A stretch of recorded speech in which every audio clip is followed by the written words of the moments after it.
예, 안녕하세요.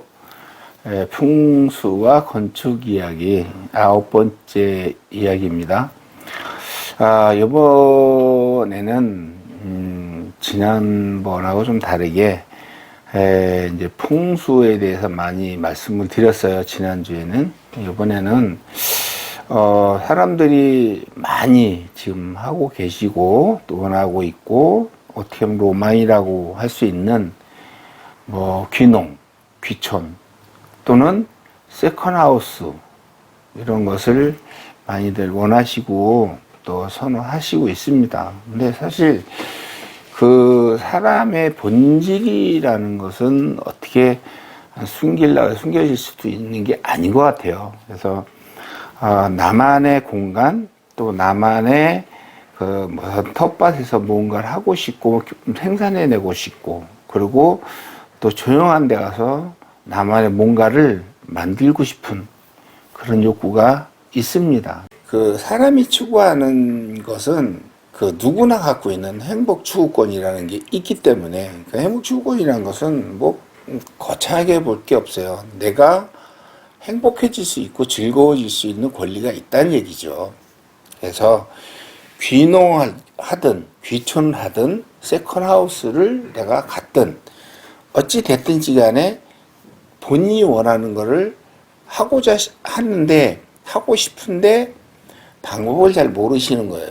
그리고 옳지 않은 방법을 선택하시는 경우가 간혹 있습니다.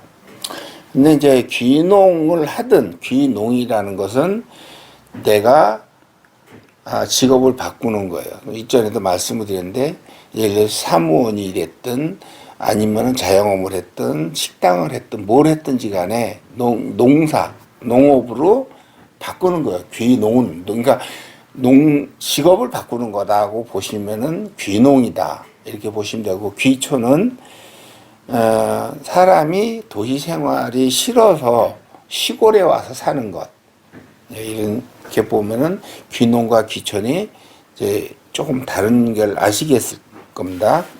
그래서 만일에 귀농을 하든 귀촌을 하든 그러면은 땅이 있어야 되고 집이 있어야 되고 그 다음에 내가 할 일이 있어야 된다는 얘기죠. 이 세 가지는 기본적으로 있어야지 내가 귀농을 하든 귀촌을 하든 하는데, 소득 사업이 되겠죠. 그 다음에 살 집이 되겠죠. 그러면 예를 들어서 조그맣게 하든 크게 하든 땅이 있어야 되겠죠.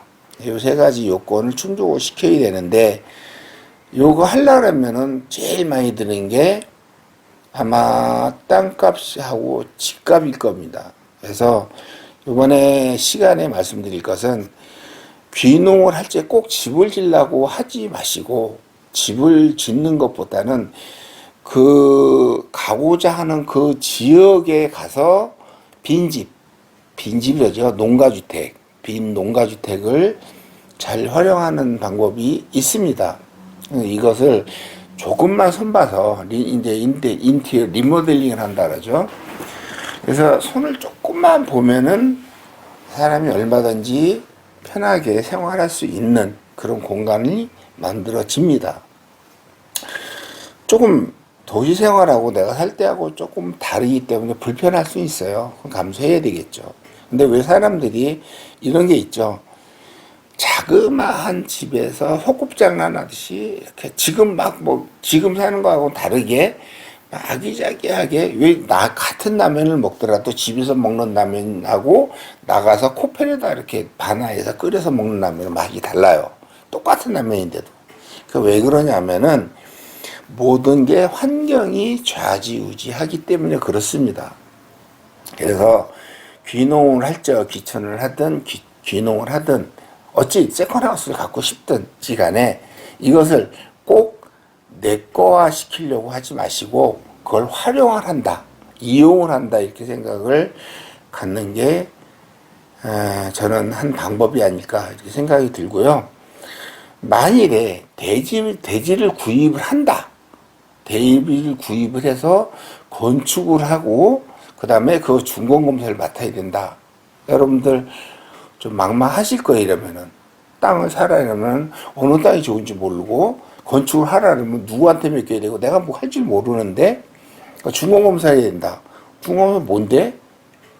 그러니까 이런 게 여러분들이 전문가 아니기 때문에 힘들어하는 거예요. 근데 아는 사람한테 굉장히 쉬운데 저한테 맡기면은 이게 제일 쉬운 게 집 짓는 건데 그건 전문가가 하는 얘기예요.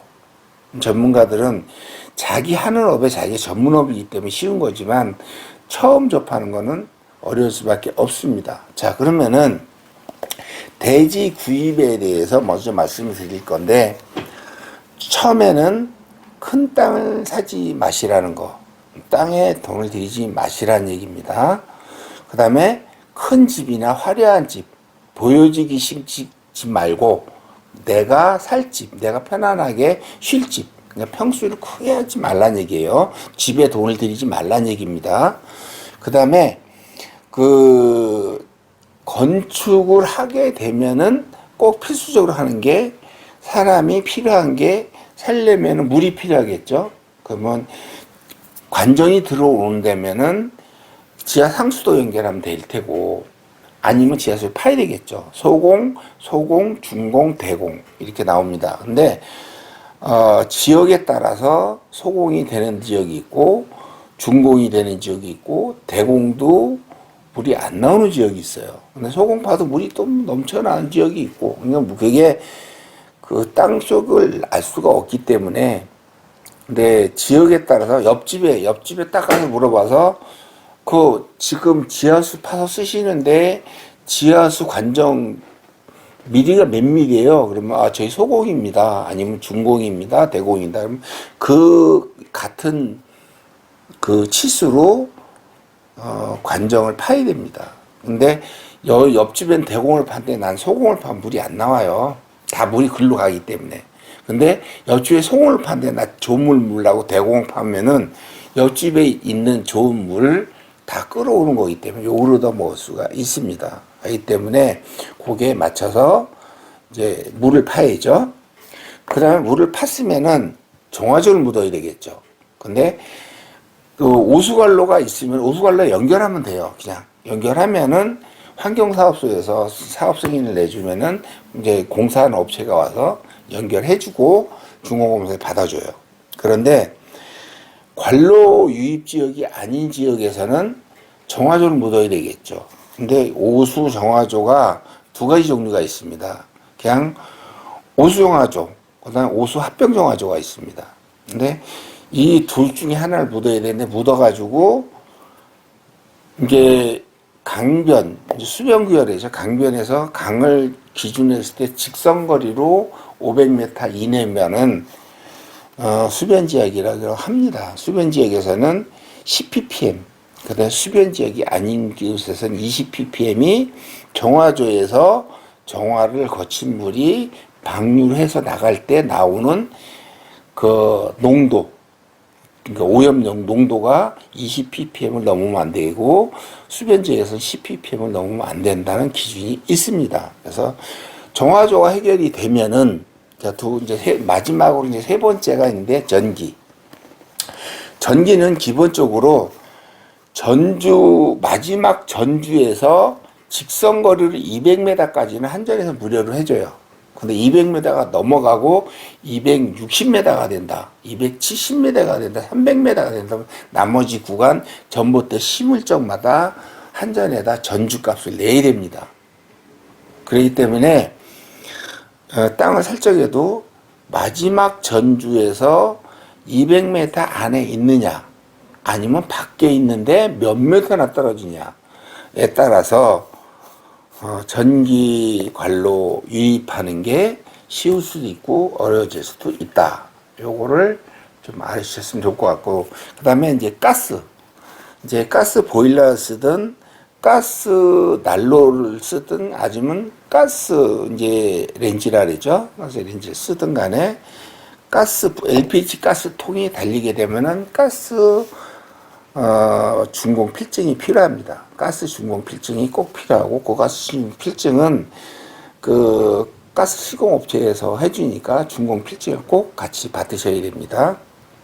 그리고 준공 검사가 한 번에 이루어져서 끝나면 좋은데, 이제 치수가 좀 오버가 됐다든가, 아니면은 설계대로 집이 지어지지 않았다든가 단열 기준이 안 맞다든가 규격이 안 맞다든가 하면은 이 보안이 떨어집니다.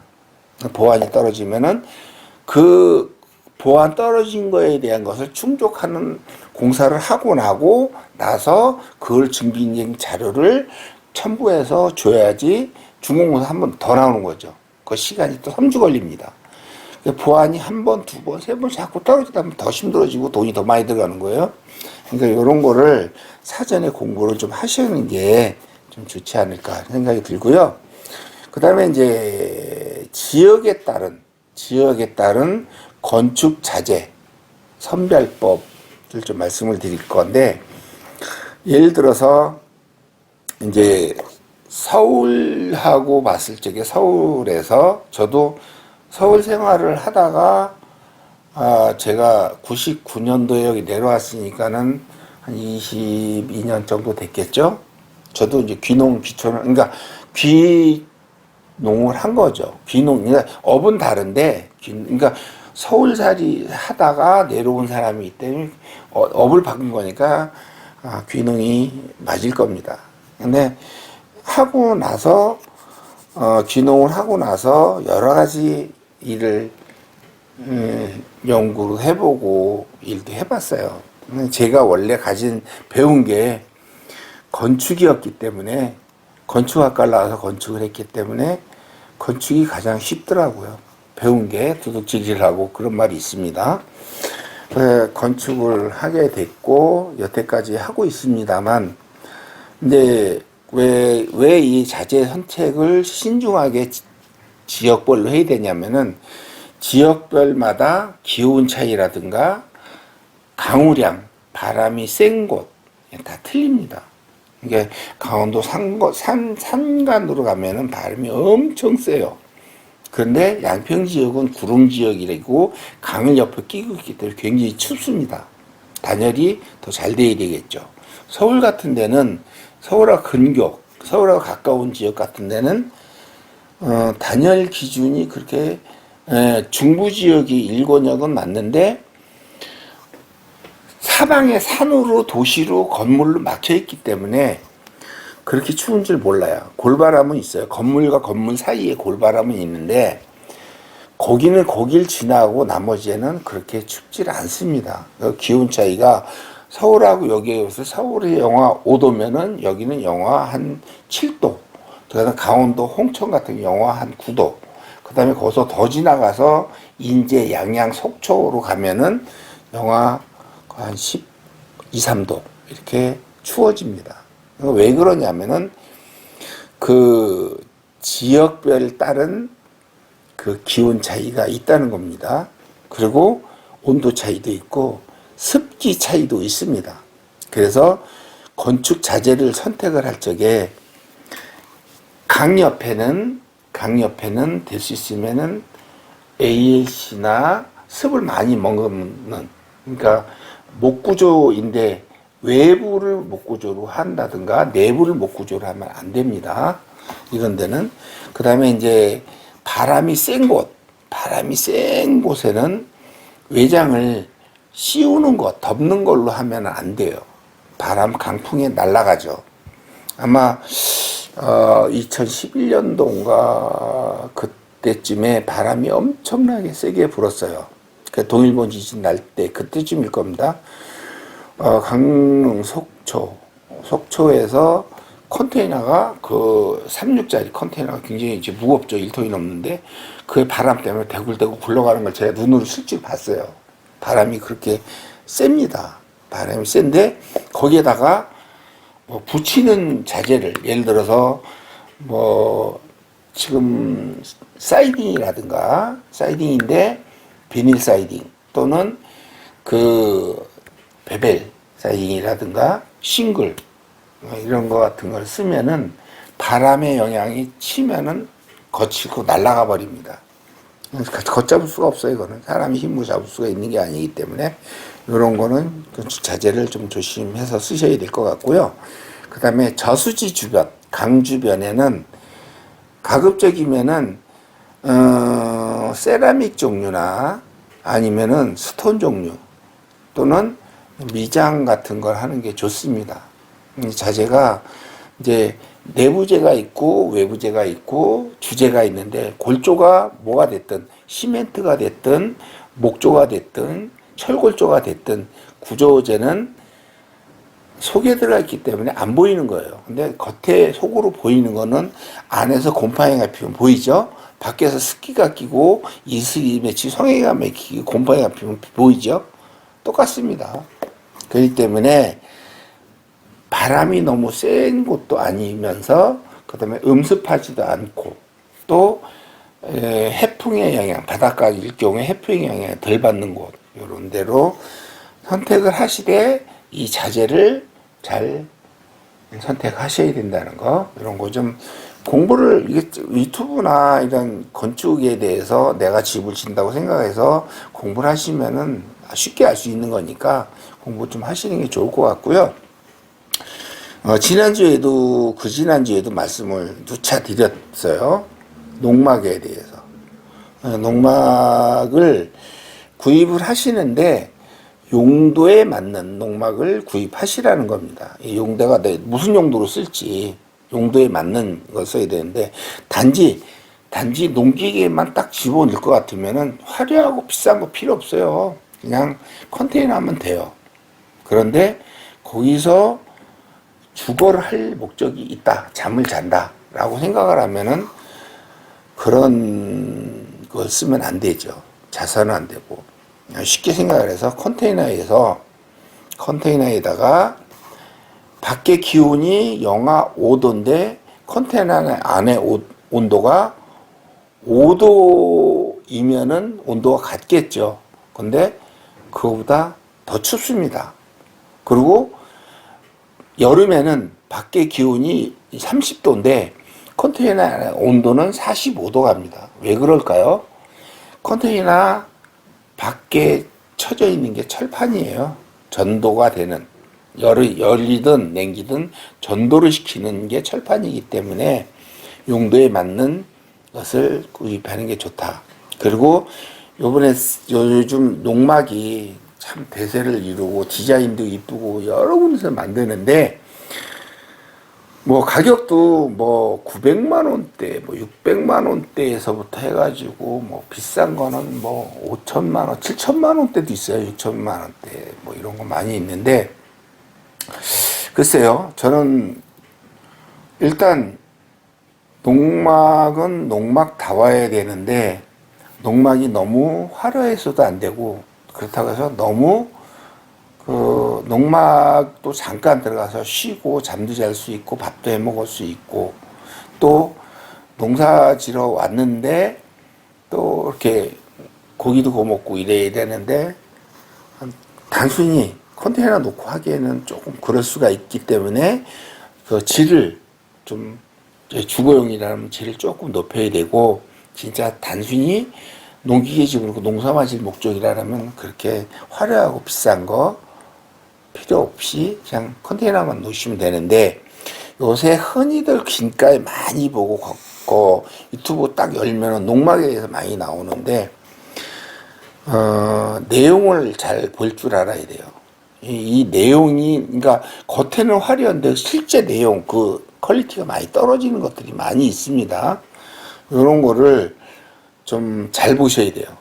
그냥 철판 베이스에다가 철구조물 베이스, 목 베이스 대충 넣고 그냥 FF 보드만 딱 붙이든가, 아니면 저 샌드위치 판을 딱 붙여갖고 외장만, 겉에만 뭐 흰옥기를 붙였네 뭐 이런 것들, 겉과 외장만 보고 판단하시면 안 된다는 거. 짓는 걸 보셔야 돼요. 실제로 짓는 게 어떻게 짓고 있는지를 먼저 보셔야 되고요. 진짜 단열이, 지금은 그 온도계가, 그러니까 측정기가 따로 있어요. 그 뭐 어렵지 않으니까 이런 거를 갖다가 외부 온도, 창 주변 온도, 실내 온도를 한번 실제로 열 감지기로 탐지해 보세요. 그러면 온도가 몇 도 나와요. 근데 실제 사람이 살기에 가장 최적인 온도가 26도에서 28도예요. 근데 내가 26도, 8도에 살기 위해서 난방비 6평짜리가 몇십만 원에 나온다? 그러면 안 되겠죠. 그리고 보통 가정용에 들어가는 농업용 전기 농막은 기본으로 3kg입니다. 3kg를 농사 질 때만, 그것도 그 전기 주는 용도가 뭐냐면은 농업용수 양수용이에요. 그러니까 농사를 짓기 위해서 물을 퍼올려야 되잖아요. 퍼올리는 양수용입니다. 그게 지하수 모다에 달라는 건데, 그거를 농막에 끌어다가 조금 쓰는 건 모르는데 계속 많이 쓰게 되면은 다 추징당합니다. 그리고 일전에 그 말씀을 드렸는데, 농막도 정상적인 허가 절차를 안 밟고 그냥 갖다 놓으면은 이것도 과태료 대상이 되고 위법하는 행위니까 상당히 허가를 철저하게 받아야 되고, 또 허가 외의 행위는 해서는 안 됩니다. 요거는 유념해 주시길 바라고요. 마지막으로 이제 333 구별법이라고 그래요. 저희가 말할 적에는 첫 번째는 대지를 구매할 시에 최소한 3년 이상 시간을 두고 여러 군데 대지를 보는 거예요. 답사를 실제로 가서 보고 그거를 여러 개로 나누어서 최종적으로 한 몇 년 다니면서 보고서 그 대지 중에 가장 마음에 들고 가격도 적당하고 향도 좋고 수맥도 없는 지역을 선택하는 겁니다. 이게 333 중에 첫 번째고, 두 번째는 그 구매한 대지 위에 건축을 할 건데 그 지역에 맞는 건축을 해야 된다는 겁니다. 그래서 가장 중요한, 아까도 말씀드렸지만 평균 기온, 강우량, 바람 세기, 그 다음에 수맥, 이런 거 잘 검토해 보시고 철저한 조사를 해야 돼요. 전문가들을 불러서 한번 물어보시고 해서, 농막이 아닌다면, 농막은 건축물이 아니기 때문에 상관이 없어요. 집을 짓는다는 전제하에서 말씀드리는 겁니다. 그 다음에 마지막 세 번째는 건축을 한 후에, 그래도 한 계절 나서는 몰라요. 4계절. 1년이겠죠. 봄, 여름, 가을, 겨울. 4계절을 난 후에 이 집이 나한테 맞는가 안 맞는가. 안 맞으면은 어떻게 하겠어요? 내가 집에 맞춰야지. 그러니까는 쉽게 말해서 건축을 해놓고 나서 바꿀 수도 없고 물릴 수도 없고 부술 수도 없어요. 그럴 때는 내가 집에 맞춰야 돼요. 맞춰가는 수밖에 없어요. 근데 그 집이 다행히 나한테 맞으면은, 우리 가족한테 맞으면은 더 이상 바랄 게 없겠죠. 없는데 그게 안 된다면은 내가 집에 맞춰야 돼요.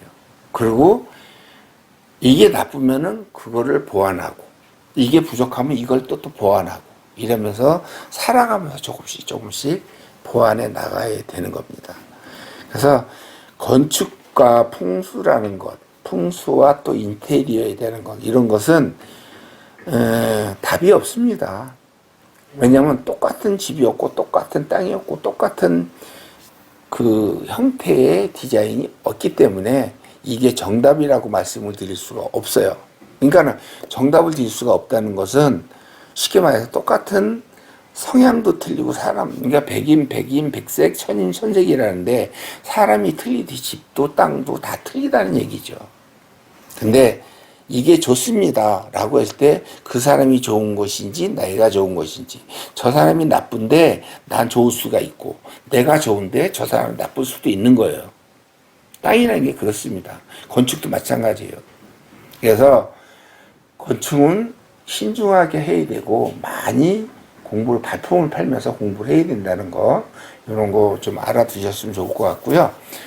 앞으로 우리가 이제 9회째 지금 하고 있는데 더 많은 이야기를 또 드리고, 또 많이들 물어보세요. 이것저것 집에 대해서, 땅에 대해서, 몇 호에 대해서 뭐 여러 가지 많이 물어보시는데 제가 성의껏 또 이렇게 보고 또 요거는 좋습니다. 요건 안 좋습니다. 또 요거는 좀 이런 게 이렇습니다. 말씀을 드려요.